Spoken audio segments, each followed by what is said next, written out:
On Saturday morning, December the 9th, 1531, Juan Diego, he was a convert to Catholicism, and his baptismal name became Juan Diego. His original name is so long, I don't know how to pronounce it. But while he was on his way to go to Mass to celebrate a feast of Our Lady, she appeared to him in a wonderful cloud. She appeared wearing the garb of an Aztec Indian woman. And just like we just read in the reading from Revelation, a woman clothed with the sun, with the moon under her feet and stars around her head. It was the Blessed Virgin Mary appearing to Juan Diego. He was a 57-year-old widow and just a devout new Christian. And she told him to go and ask the Bishop Zumarraga to build a church in her honor right there, and that she was sent by God, the Almighty and powerful Creator of all things, and that she came to be protection to all his people. It was a marvelous experience for Juan Diego. He was scared. He went to the bishop, and of course the bishop had his doubts, but he asked Juan Diego to ask the lady for a sign.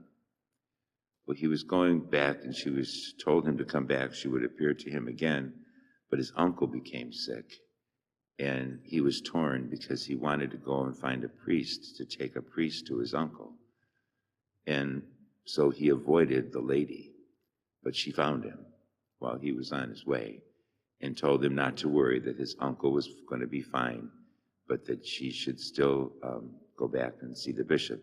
And he asked her for the sign, and she told him to go and pick the roses. It was a day like today. Can you imagine picking roses outside today? But he did as she told him, and he found all these roses, put them in his tilma, and went to see the bishop. When he went to the bishop's office, he unfolded the tilma, his cloak, and there the roses all fell to the ground, to the floor. But on his cloak was this image that's on my vestment today.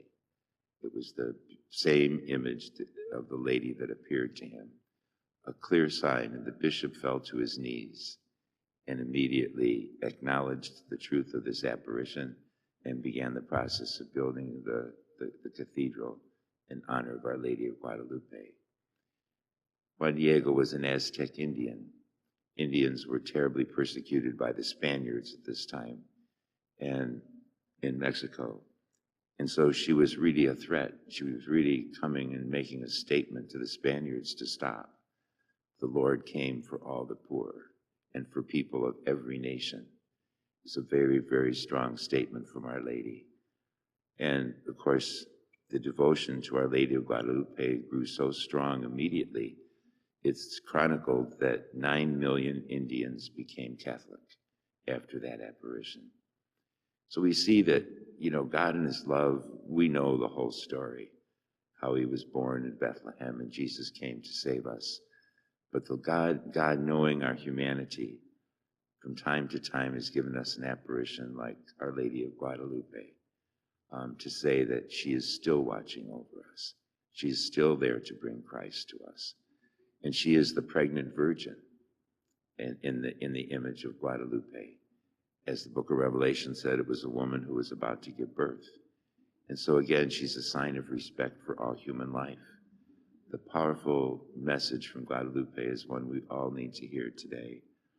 And so we thank God this is the apparition of Mary on the American continent.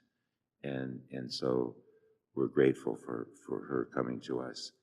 And just as she greeted Elizabeth, her cousin, who was pregnant also in her old age, she comes to greet us this day, saying, "Come and follow me and follow my son." Let us stand and offer our prayers and petitions.